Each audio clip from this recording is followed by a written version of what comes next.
Telefonda zəncirifədə qorxu gəlməklə deyil. Sizin üstünüzə elə bir adam gətirmişəm ki, bu pul söhbəti var ha. O söhbət öldü.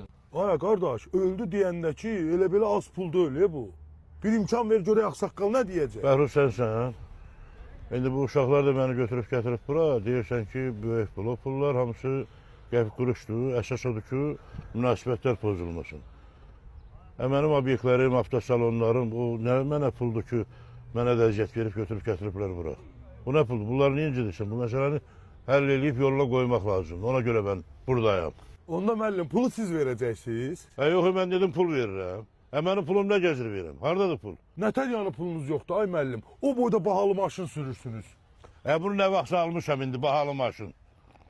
İndi mən neyiniyim? Aparım o xırda xuruş borca görə bu boyda maşını satın. Niyə satırsınız ki maşını? Bu neyim? maşını aparıb avtokredit deyilən bir yer var. Aparsan oraya 20 dəqiqə kreditə salırlar.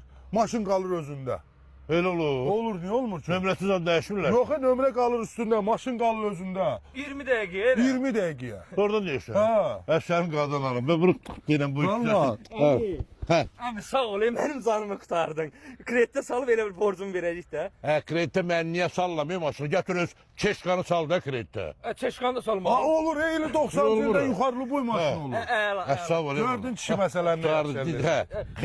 Xeyirli olsun, xeyirli olsun. Mən elə bil özüm həll elədim də yenə də. Heç nə, xeyirli olsun.